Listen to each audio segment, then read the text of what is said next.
guys, welcome to the Annie Tunes In podcast. Today's guests are Caitlin Macias and Diamond Leone. Hello.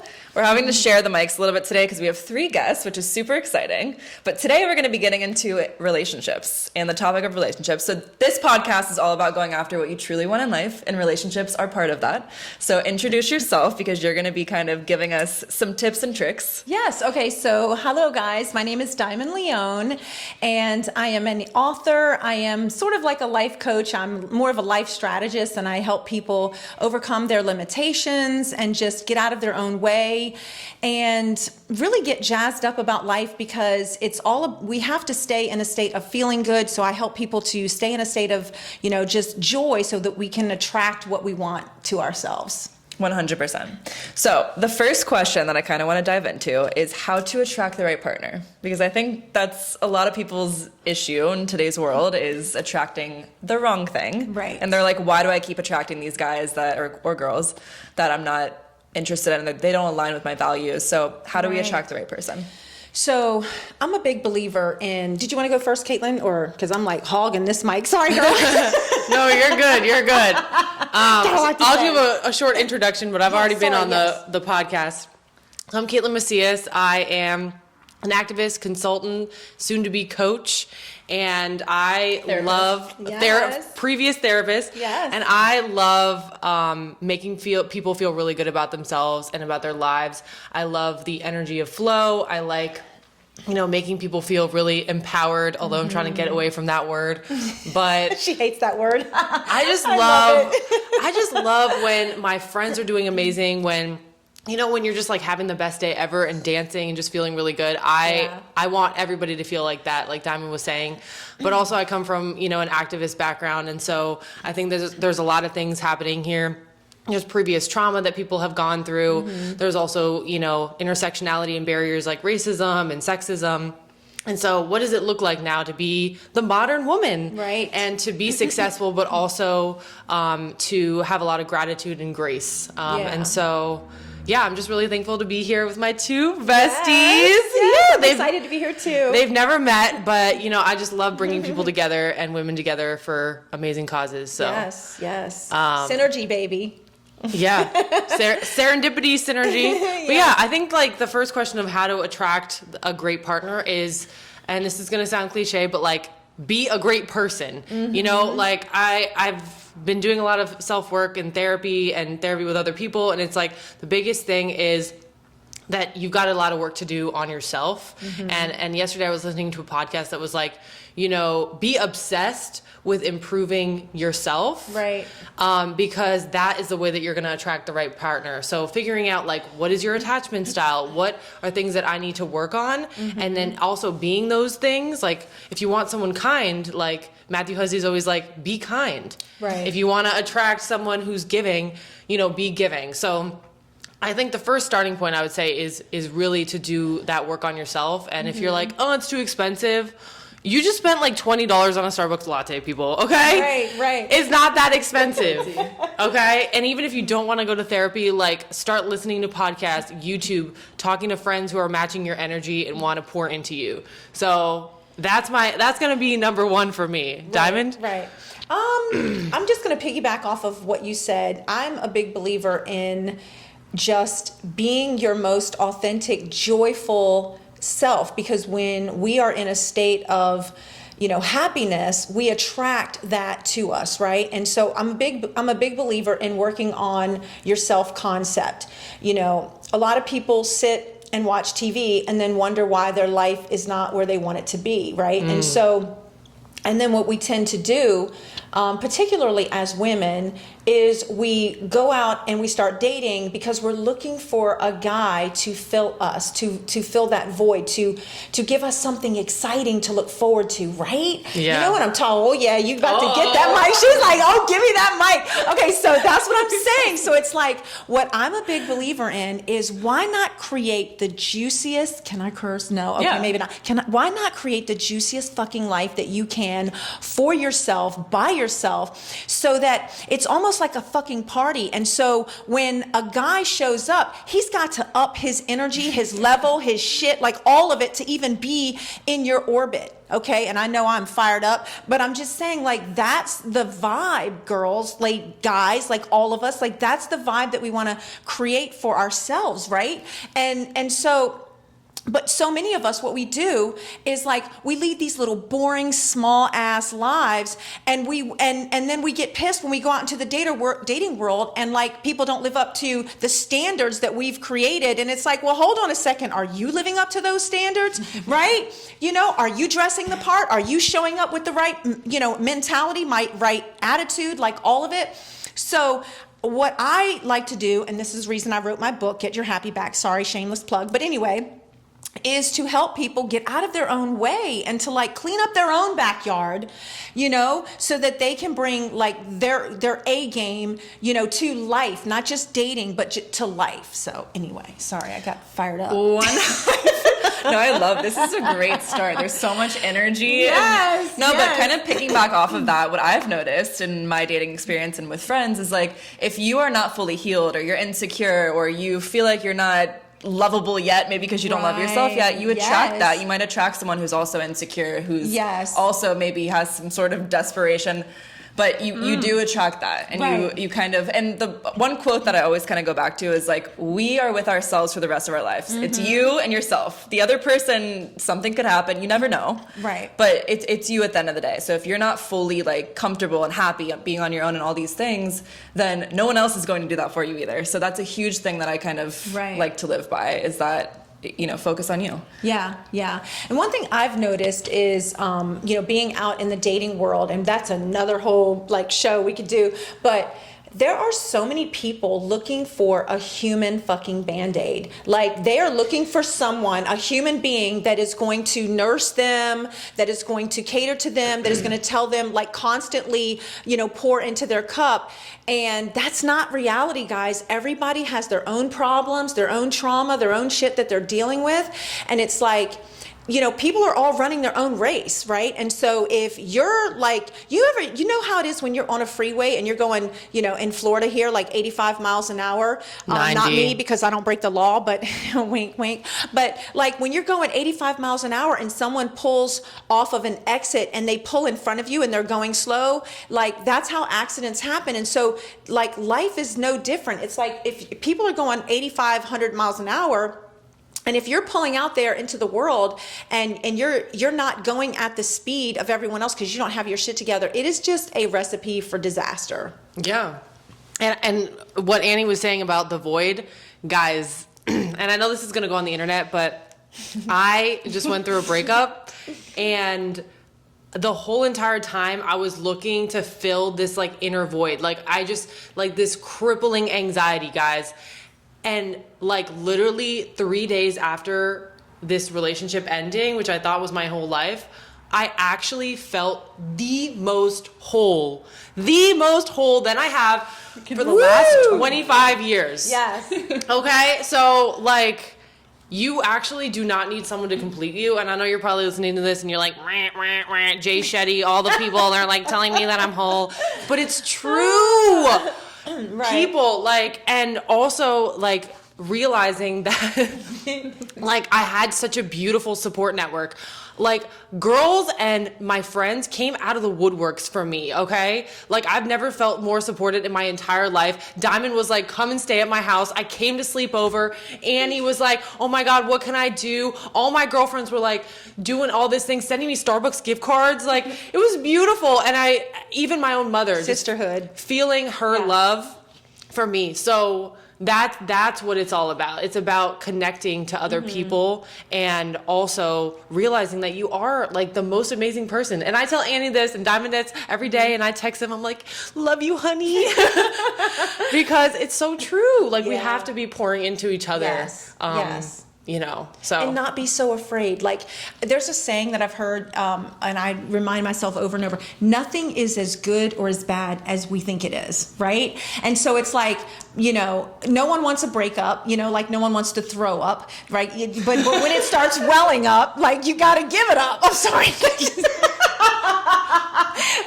what I'm saying? from? I have no idea. Anyway, I'm just saying, we can relate. Right? You know what I'm saying? Yes. Like when you're in a relationship and it's like the fucking legs have just fallen out from underneath of it, and you're like, ah, shit, this one's gonna hit the skids. It's like I don't want to end it, but I don't want to go back out there, and I don't want to date all over again and do all this stuff. And so like we start digging in our heels, and we start settling, and we start sacrificing way more than our share, and we start giving up parts of ourselves that we shouldn't be giving up, because now we're in depletion mode. We're going in the red, we're going in the negative, to try to keep this baby afloat, when in reality you got to cut the dead weight, people. You just got to cut it. You got to let it go, and because this is the thing. It's like, as much as we don't want to face change is the only way that we can grow. And the universe always levels you up. The universe always trades up. Right, Kitty? That's right. The universe always gives you something better. Tear down the lighting system. Exactly. But if you can just, find the courage to just, let go when you know that things are just really bad, really detrimental to your mental health, your emotional health, and all of that, it's so much better on the other side. But it's that courage. It's building that bridge, baby. I get it. I've been there. I know. So this is kind of going into like how to be happy on your own, and like how to let go maybe out of a relationship. And actually, so I'm all about quotes, because listen, I've had to go through my share of depression.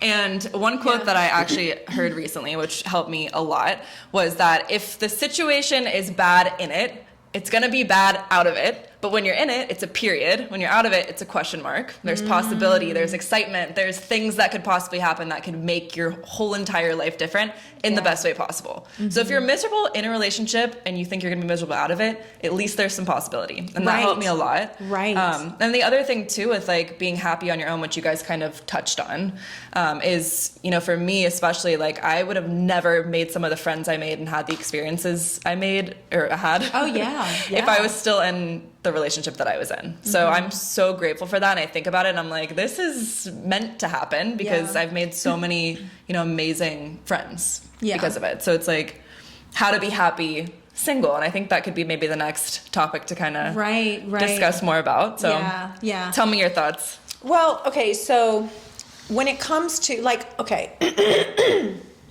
I look at dating like an adventure. I do not, I meet so many people that have this very narrow perspective about dating and meeting new people. Here's how I look at dating. Dating is a beautiful, beautiful opportunity to get out and to meet new souls, new human beings that are all on their own different walk of life. And if you approach it from the perspective of genuinely being curious about someone else's life, you're going to meet them for dinner, coffee, whatever, excuse me, and you have a natural curiosity for what they do for a living. In my age group, people have kids and they've been divorced and things like that. And so if you're genuinely curious about the person as a human being, right, you're making a human connection. You're not going into it with the expectation of a desired outcome, because the moment you do that, you have lost. If you go into it thinking, I'm going to meet my person, I want to meet the love of my life, womp, womp, womp, like it's just not going to happen. So when you are least looking for it, and when you are, once again, in a state of enjoyment, of just enjoying the process, that's when you meet your person. That's when it's like, oh my God, I don't want to like start spilling all my tea, but I'm just saying, like, there's been times when like I had no expectations and I go on a date and it's like, halfway through the date, I'm like, who are you? And they're looking at me like, who are you? And there's a cosmic connection there. And it's like, oh my, and those are nice. But my point is, you have to be able to make it fun, okay? Just like if this room was a mess and I said, okay, girls, we're gonna clean up this room, but we're gonna make it fun. What's the first thing we do? We'd put on some music, like we'd make it shaking fun. it up. Right, like we'd be twerking and doing our thing. So what I like to do before a date is I like turn on music, I raise my vibrational energy, I'm sexy, I'm like thinking about what I can wear. I dress how I wanna feel on a date, how I wanna feel, guys, right? So if you wanna feel playful, dress playful. If you want to feel sexy, dress sexy. If you want to feel like you are, more intellectual, dress that way, or you want to be more conservative, dress whatever you want for that particular date. And I think you'll find that as you meet different personalities, you're going to want to dress differently for different people because they bring out a different side of you, right? And so just have fun with it, right? Because it's so much more enjoyable if you're not attached to an outcome. I love that. And it's also like, I know we're talking about relationships today, and I wanted to give a side note that, like, I think as women, like, we just make, like, finding a partner, like, the entire North Star of our existence. And, like, then that means that we're focusing men. We're always putting them in the center of our existence, in the center of our being. And, like, it's been nice the past few weeks to just think about, like, who am I as a person? Like, what do I truly like? What truly gives me fulfillment?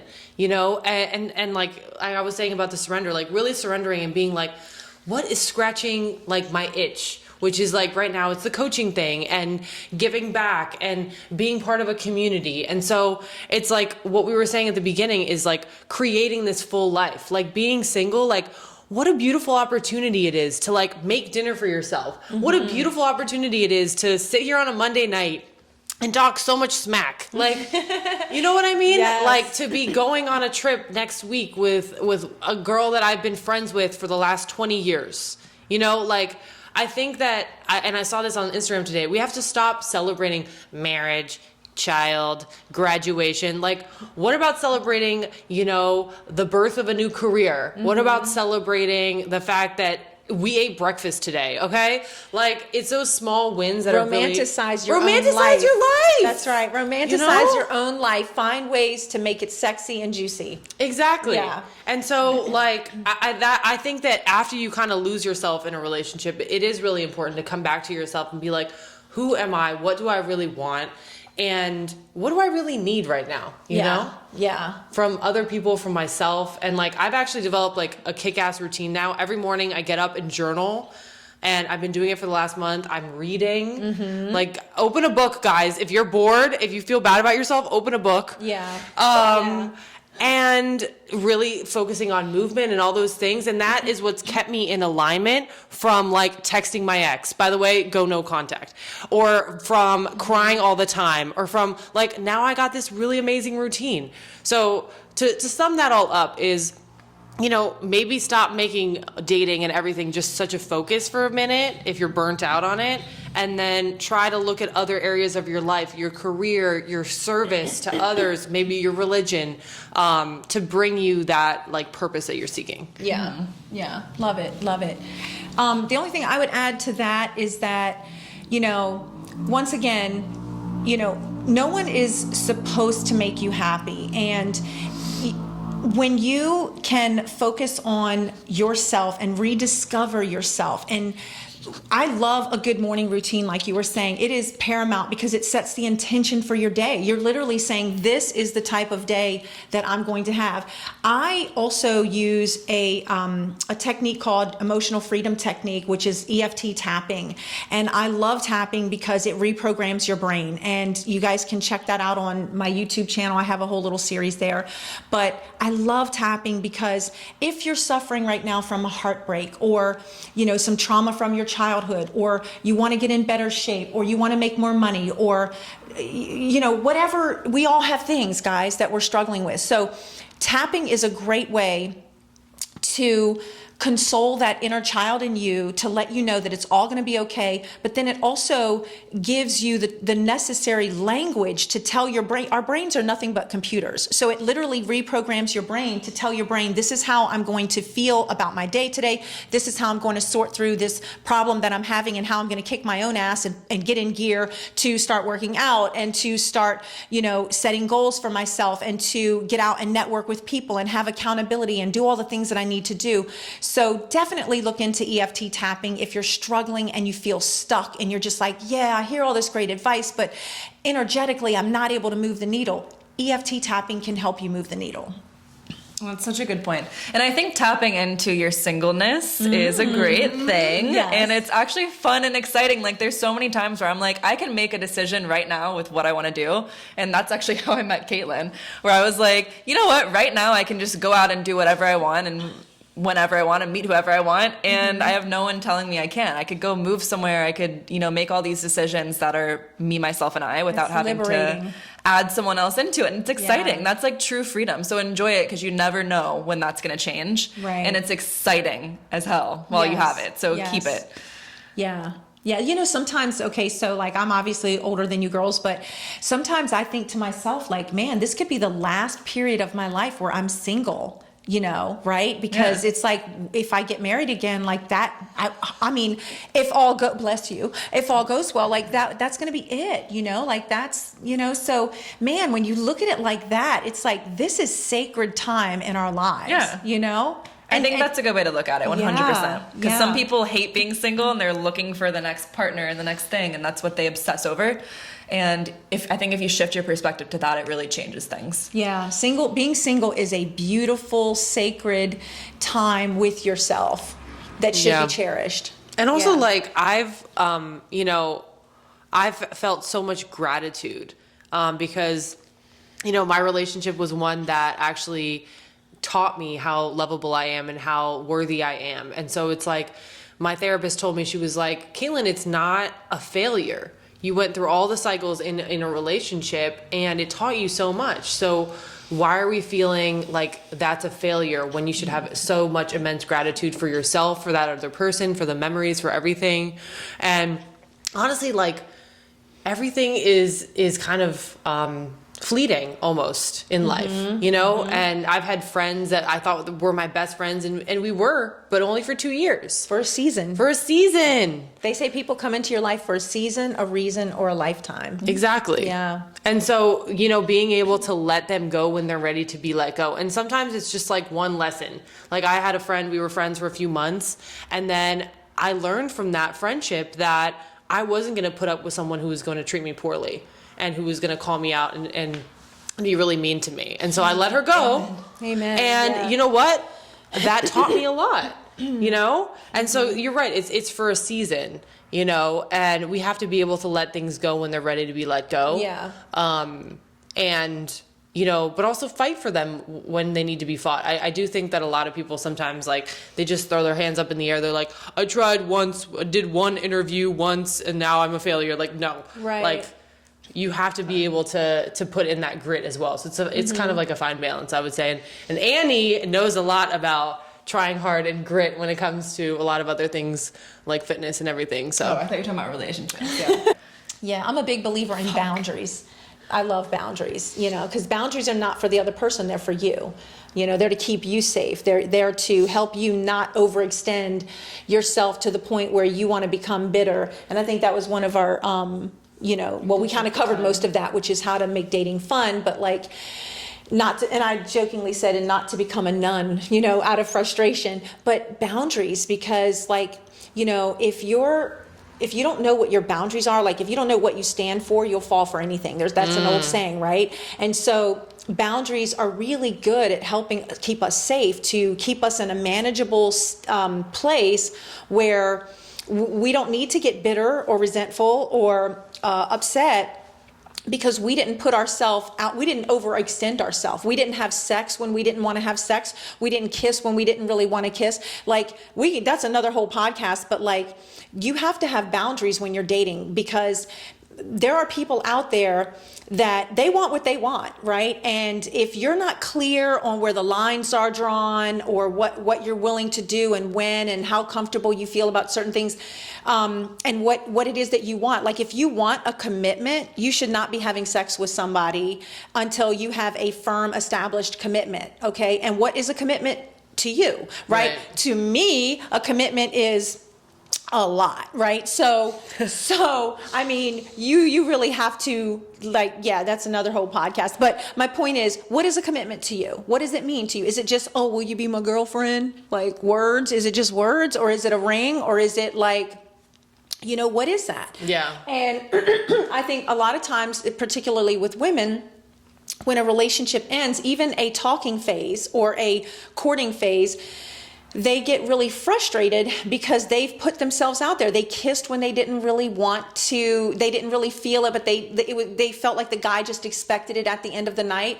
And that's no reason to kiss somebody, guys. Like, there are hormones that we actually exchange between a man and a woman, or that invoke like sexual attraction. That's why it's done before sex, right? So when you start kissing somebody, you lose sense. Your brain goes into fog mode, and we lose our ability to be very clear about who this person is. Like, we stop collecting data points, and this is biochemically, this is what's happening in our brain. So it's very important to establish, what is commitment to you? What is it that you want?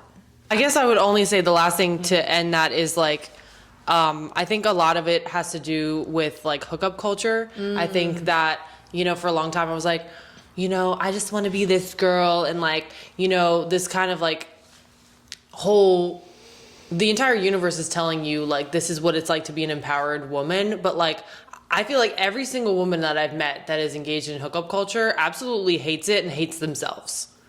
And you could leave a comment below if you're in that same situation. And it's like, for most of us, for the majority of my friends, it's not empowering to be having casual sex, to just giving ourselves freely, to just being emotionally invested in these people that are really just going to walk away anyway. And that's not true healing, My therapist always says, like, we heal in relationships, but like, that is not a relationship. This rando that you met at the corner bar 3 weeks ago is like not going to heal you. It's actually probably going to cause you more harm. So I love the idea of boundaries. Diamond and I wrote down yesterday, like, what things are you going to accept and not accept in a relationship, and being really clear. If that person violates that boundary, you're going to pick up your knapsack, put all your stuff in it, and leave. Okay?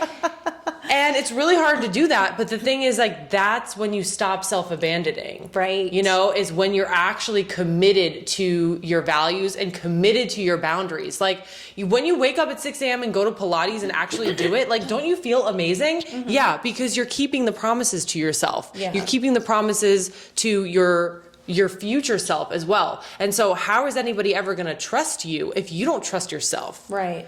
Yeah. So start trusting yourself. Like, hey, Caitlin, I'm going to do this and this and this and fulfill it.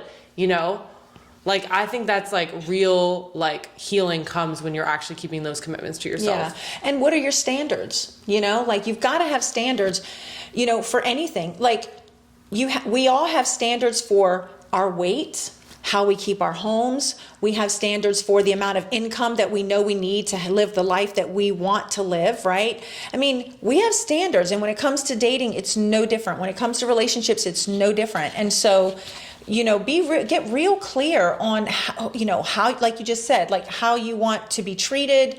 Do you want a guy to bring you flowers? Is that important to you? Do you want a guy to love flowers? Yeah. Do you want jewelry? Do you want a house or a car? Like, I mean, what do you want? So I would say like cute little flowers over jewelry, or a meal, like cooking little meals.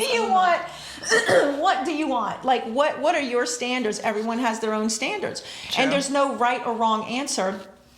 Some people, I've met women who are like, no, I insist on paying half of the date. And I'm like, okay, well, that, what more power to you? Like, everybody has their own thing. But what are your standards? Figure out what they are for you. What makes you feel good about yourself, and don't deviate from that. If that's what you want, if you want a guy to get your car door, to get the door when you go into a restaurant, like, these guys, that's how I raised my son. Like, I raised my son to get the door, to pay the check.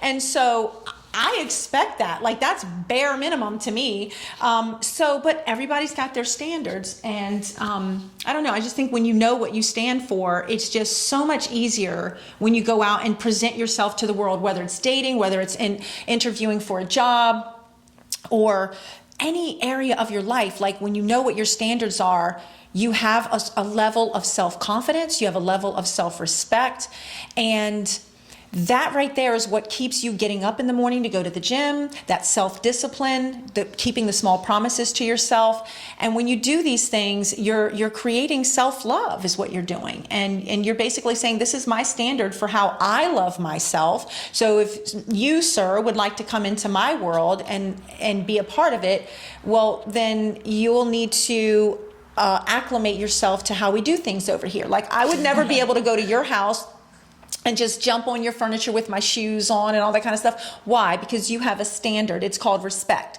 you know? And you know what I mean? Like, we all have these standards. And so we just need to think of our, you know, life, you know, and our dating, you know, the way we want to be treated, like our home, right? We have rules in our home and in our life. Like, you wouldn't just leave your purse out on the street corner with it open and your money hanging out of it, right? Like, you want to be protective of the things that are valuable to you, and not just let, all in the name of love, someone come into your house, your vagina, whatever it is, without standards, right? You have to have your standards. I'm just keeping it real. Like, your body is a sacred temple. And when you respect it like that and you value it like that, you're teaching other people how to respect it and how to value it. It's no different than your We got to do another podcast. Yes. Yeah, that's literally a whole different topic of conversation. But I agree with you. I think when you also have standards, it pushes you closer to what you want. Then you can easily cross them off, check them off the list. Next. Goes for anything in life. I'm not just talking about relationships, but it gets you way closer, and there's no dilly-dallying. So I want to edit that out. Dilly-dallying. No, what I said. Okay, no, it's fine. Yeah. But I want to bring it back a little bit. I want to do a little bit of a rapid fire. So I want to quickly hear, Caitlin, you'll go first. What is your red flag in dating? Quick answer. Too soon. Oh, we're just doing one word? Yeah. Okay. Quick, rapid fire. Oh, too soon. Okay.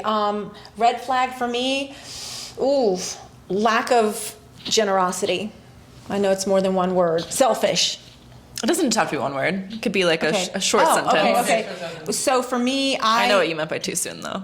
I love a generous long-term thinker. If I had to sum up my guy, he would be a generous long-term thinker. He's thinking about our future. Wait, he's generous. Red flag. Oh, red flag. Oh, I'm sorry. Oh, well, if he's That's a green flag. if he's not a generous long-term thinker, Okay. can that be it? Like, he's not that. Mm-hmm. Okay, I would say mine, because I've dealt with it in the past, is like they're hiding something and they're being sketchy about it. Like that immediately when I see someone about with their phone or with certain things, I'm immediately like, all right, this is something shady. Yeah. So that would be a red flag. That's a good one. Green flag.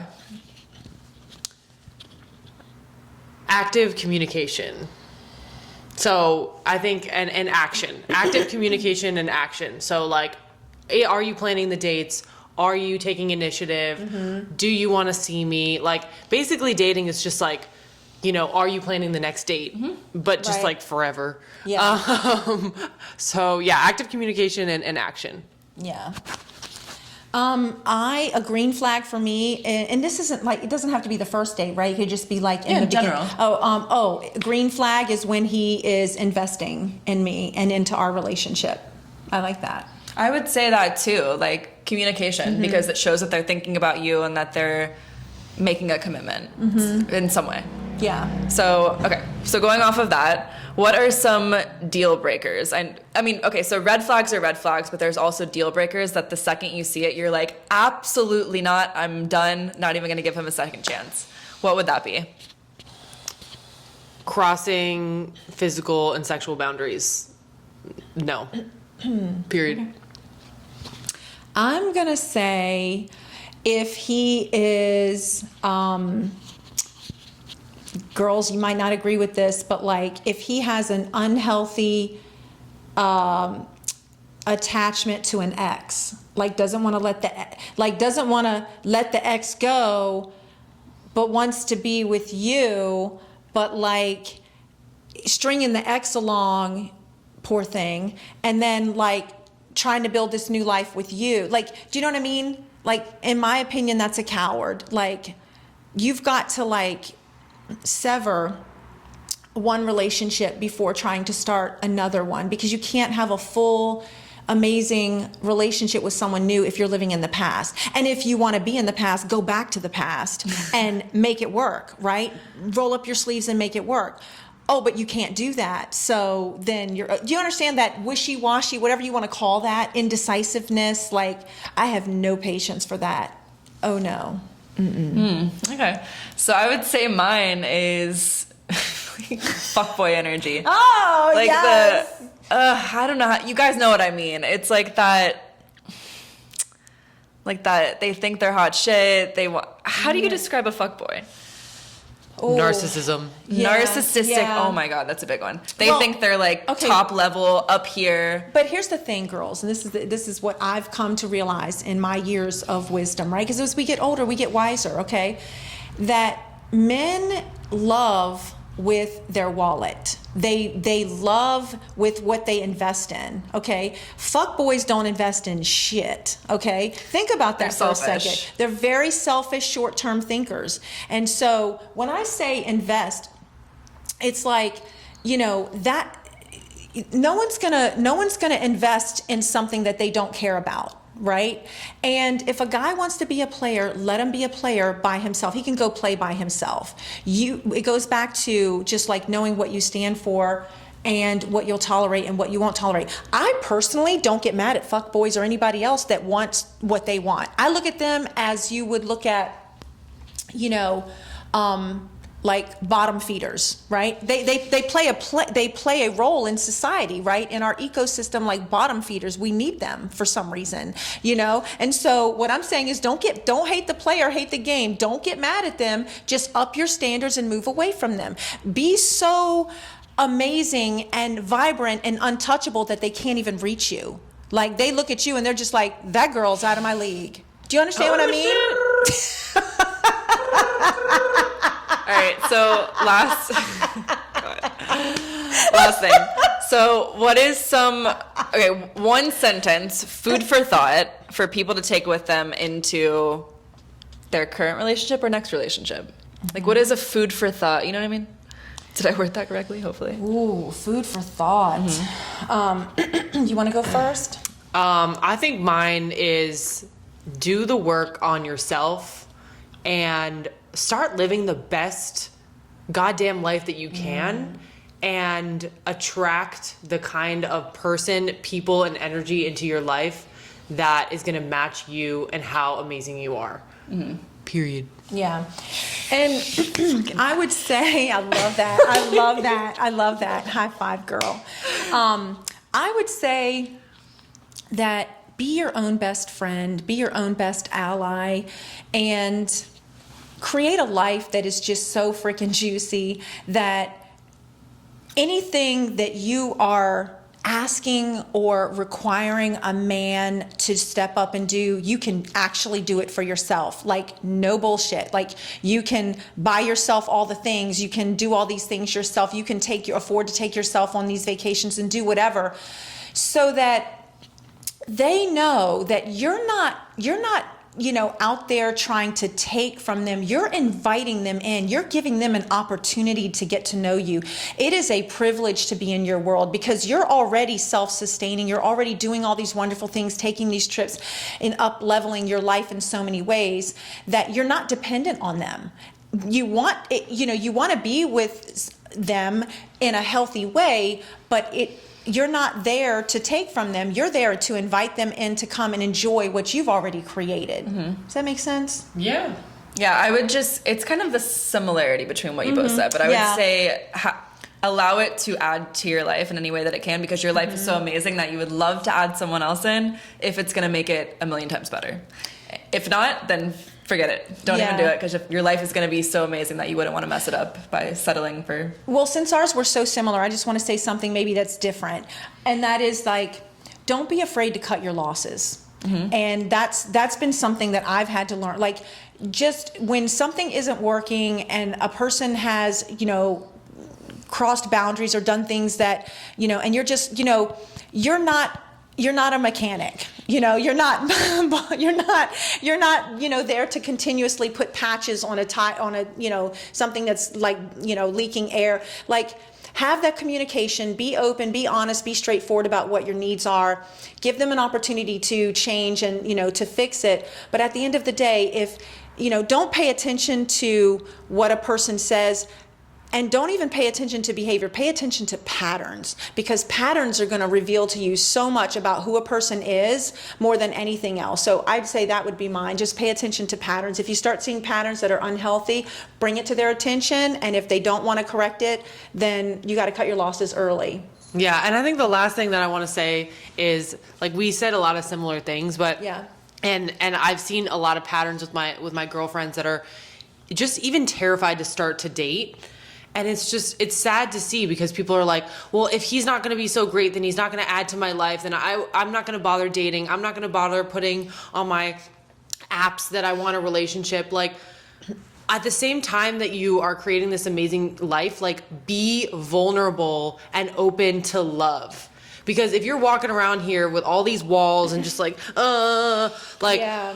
And you go to the neighborhood Starbucks, like, there might be an amazing person there. I love talking to people in the bathroom line, okay? Girls, people, everyone. This is a great point. Just opening yourself up, wow, what could happen? Like, I met Diamond at an event. Yeah. We were sitting next to each other. She had this, like, floral-looking top thingamajig and her Louis Vuitton briefcase thing. And I met Annie, on a night out, and this was her first night coming out of a relationship. Like, Aww. you never know when you're going to meet your people. Yeah. And just being so open, like, oh my gosh, it might just be one night, but also it might be the rest of your life. Right. XOXO, Yes. Gossip Girl. Thank you. All right, guys, and that is the end of the Annie Tunes In podcast. Make sure you subscribe if you're watching it on YouTube. Leave a rating and review if you're listening to it, and we will see you guys next time. Bye. 5 stars. Also Bye. comment.